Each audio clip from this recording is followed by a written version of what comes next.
Hi, this is Mr. Case, and this is 5.3b. We're going to finish up our notes on Athens, and we just got done with the Peloponnesian War in which Sparta defeated Athens, and now that's going to lead us to philosophers searching for truth. How could that be? Well, understand that Athens had the goddess of war, Athena, in their own hometown, and a 39-foot statue, and they still lost the war. What's up? Well, they began to really search for truth. And so we have what are called lovers of wisdom. Phileo is Greek for lover, brotherly love. Soph is wisdom. And so these are thinkers who are going to go in search of universal truth.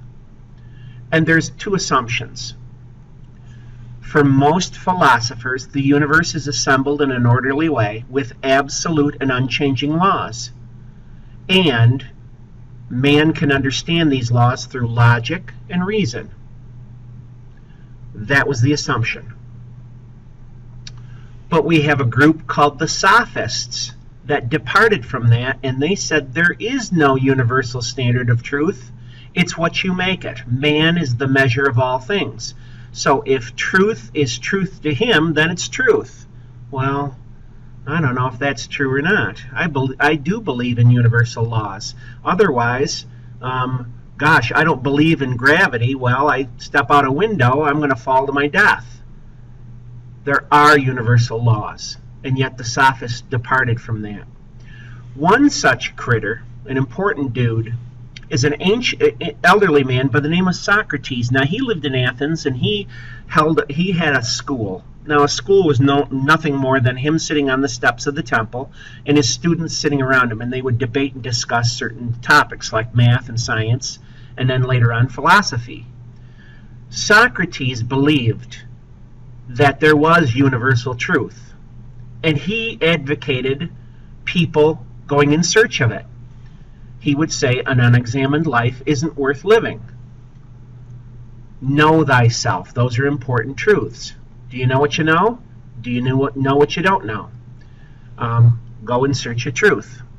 Well, he asks his students, I'm not saying there's no gods, but let's go and search and find out why Athena didn't help us. Maybe there is no such thing as gods. I don't know. We'll see. Later on, he gets brought up before the city fathers for corrupting the city's youth and neglecting the city's gods. For that, he gave an eloquent defense, but in the end, he was condemned to death. It's your option, Socrates. Pack up your togas and leave Athens forever, or accept a death sentence. Well, you know what he did. He's going to accept the death sentence. So about 2,400 years ago, Socrates takes a slow-acting poison in front of his students, and he dies a horrible death.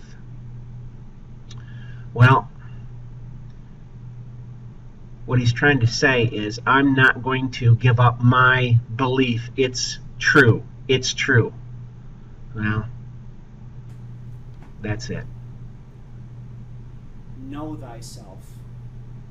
An unexamined life is not worth living.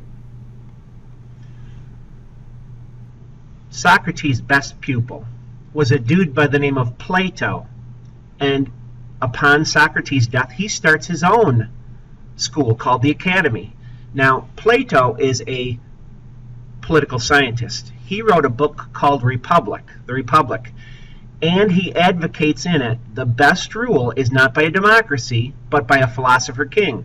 Now think about where they are. They're in Athens, the birthplace of democracy, and yet he's saying the best rule is by philosopher kings, because what do? They check things out, they experiment, they search for truth.